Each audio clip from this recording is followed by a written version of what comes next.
శ్రీమాత్రే నమః. చిక్షురుని వధ తర్వాత దేవతలందరూ కూడి భగవతిని అద్భుతముగా స్తుతించారన్నమాట. జగజ్జననీ, మమ్ము కాపాడడానికి వచ్చావు కదా, నీకు నమస్కారము అని. ఇంతలో మహిషాసురుడు అసిలోముడు, బిడాలాఖ్యుడు అనేటువంటి ఇరువురు యుద్ధ భూమిలో వెళ్ళండి అని ఆదేశించారన్నమాట. వారు కూడా గొప్ప యోధులే. రణభూమి యందు వచ్చి మహిషాసురుని యొక్క సైన్యాధిపతులలో కాస్త జ్ఞానం ఉన్నటువంటి వారన్నమాట వీరిరువురు. మిగతా అందరి రాక్షసులు కేవలం మూర్ఖత్వంతో కూడినటువంటి పైశాచికత్వం లేదా మహిషాసురుని యొక్క ఆదేశం మాత్రమే స్వీకరించి యుద్ధభూమి యందు వచ్చినటువంటి వాళ్ళల్లో అయితే అసిలోముడికి, బిడాలాఖ్యుడికి కాస్త జ్ఞానం ఉందన్నమాట. వారు ఇరువురు కూడా యుద్ధభూమి యందు వచ్చి అసిలోముడు ఇలా ప్రశ్నిస్తాడనమాట. దేవి బ్రూహి వచ సత్యం కిమర్థమిహ సుందరీ ఆగతాసి కిమర్థం వా హంసి దైత్యాన్నిరాగసః కారణం కథయాద్యత్వం త్వయా సంధిం కరోమ్యహం కాంచనం మణిరత్నాని భాజనాని వరాని చ యానీచ్ఛసి వరారోహే గృహీత్వా గచ్చ మాచిరం కిమర్థం యుద్ధకామాసి దుఃఖ సంతాపవర్ధనం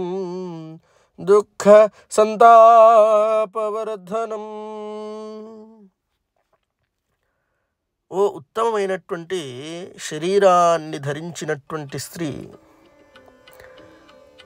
ఎందుకమ్మా నీకు ఈ యుద్ధము చేయాలనేటువంటి ఆలోచన వచ్చింది? ఎందుకు ఇక్కడికి వచ్చావు? అసలు ఎవరు నీవు? యుద్ధభూమి యందు ఇంతటి పరాక్రమం చేస్తూ రాక్షసుల్ని వధిస్తున్నావే, ఏం కారణమమ్మా నీకు? మాణిక్యములు, రత్నములు, కేయూరములు కావాలా? సంధి చేసుకో తల్లి అని భగవతితో ఇలా విషయాన్ని ప్రస్తావిస్తారన్నమాట. భగవతి అత్యుత్తమముగా దాని యొక్క ఉత్తరం ఇస్తుందన్నమాట.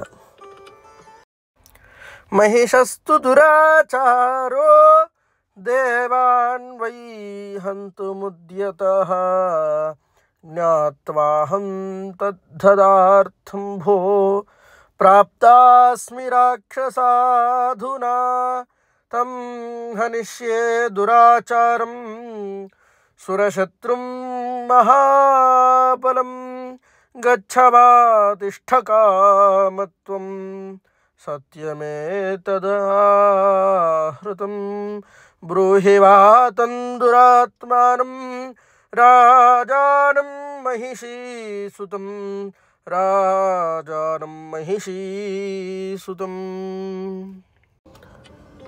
ఆ దురాచారుడైనటువంటి మహిషాసురుడు దేవతలని కూడా హతమార్చడానికి ఉద్యుక్తుడయ్యాడే, వాడిని చంపడానికే నేను ఇక్కడికి వచ్చాను. నాకు ఇంకే విషయభోగముల బట్ట ప్రయోజనమే లేదు. నేను ఎల్లప్పుడూ కూడా అన్ని స్థితులను వీక్షిస్తూ నన్ను పూజించేటువంటి సాధువులను, ఋషులను, మునులను, దేవతలను రక్షించడానికి నేను అనేక రూపములు ధరించి అనేక యుద్ధములు చేసి వారిని రక్షించడమే నా యొక్క వ్రతం. కావున నేను కేవలం మహిషాసురుని వధించడానికే వచ్చాను. ఇప్పుడు మీరు ఇక్కడ ఉండండి, లేదా ఇక్కడి నుంచి వెళ్ళి మీ స్వామిని పిలుచుకొని రండి.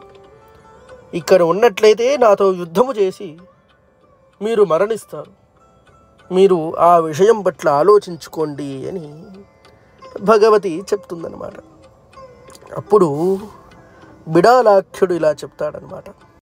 న సంధికామోస్తి నృపోభిమాని యుద్ధే చ మృత్యుం నియతం హి జానన్ దృష్ట్వా హతాన్ ప్రేరయతే తథాస్మాన్ దైవం హి కోతి క్రమితుం సమర్థః దైవం హి కోతి క్రమితుం సమర్థః. మృత్యువు నిశ్చితమైనటువంటి విషయం తెలుసుకున్నాక కూడా ఇంతమంది రాక్షసులు హతమార్చబడ్డారన్నటువంటి విషయం తెలుసుకున్నప్పటికీ కూడా నా మూర్ఖుడైనటువంటి నా స్వామి మహిషాసురుడు మమ్మల్ని యుద్ధభూమి యందు పంపించాడమ్మా. ఇప్పుడు మాకు యుద్ధము చేసి మరణించడం తప్ప ఇంకా ఏ దారి లేదు అని బిడాలాఖ్యుడు అంటాడనమాట. విషయం ఏమిటి అంటే, మనము దేవతారాధననే కానీ లేదా ఒక గురువు దగ్గర శిష్యరికం తీసుకున్నటువంటి సమయం కానీ మనము ఎవరి పట్ల నడుచుకుంటున్నామనేటువంటి విషయాన్ని ఒకటికి 100 మార్లు ఆలోచించాలి. ఏ దేవతారాధన చేస్తున్నాము, లేదా మనం చేసేటువంటి పని పట్ల కేవలం ఉత్సాహం ఉంటే సరిపోదు. ఆ పని వల్ల ఎవ్వరికీ కూడా దానిలో విశేషంగా వైష్ణవారాధన చేసేటువంటి వారు కానీ దేవతారాధన చేసేటువంటి వారికి కానీ ఏ ఇబ్బంది లేదు కదా అన్నటువంటి విషయాన్ని బాగా ఆలోచించుకోవాలి. కోపిష్ఠ వాళ్ళై ఒక్కొక్క మారు ఎదురుగున్నటువంటి మనిషిని ఆలోచించకుండా బ్రాహ్మణులపైనే కానీ లేదా కేవలం బ్రాహ్మణుల ఎవరు ఏ రూపంలో ఉంటారో ఎవరికి తెలుసు. భగవత్యారాధన చేసేటువంటి శరీరం కలిగినటువంటి ఎవరి మీదైనా కూడా క్రోధవశము వలన అరిచేయడం కానీ దుష్కరమైనటువంటి వచనములు అనడం కానీ చాలా తప్పు. ఇవాళ మహిషాసురుని యొక్క స్వామిత్వం గ్రహించినటువంటి అసిలోముడు బిడాలాఖ్యుడికి భగవతి ఏమిటి అనేటువంటి విషయం తెలిసినప్పటికీ కూడా యుద్ధము చేయాల్సి వస్తుంది. అలానే యుద్ధభూమి యందు రాక్షసులలో అతి విశిష్టముగా అతి చిన్న సమయంలో చాలా తక్కువ సమయంలో యుద్ధభూమి యందు మరణించినటువంటి వారిలలో ఒకరు అసిలోముడు బిడాలాఖ్యుడు. రేపటి రోజున వారిని హతమార్చి యుద్ధభూమి యందు ఎట్టి పరిస్థితుల్లో మహిషాసురుణ్ణి తీసుకొని వద్దామన్నమాట. శ్రీమాత్రే నమః. ఈ భాగవతాన్ని వింటున్నారంటే అత్యంత అద్భుతమే. కావున జగదంబ నామస్మరణ ఖచ్చితంగా చెయ్యండి.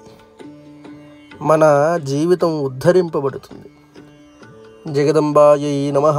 శ్రీమాత్రే నమః.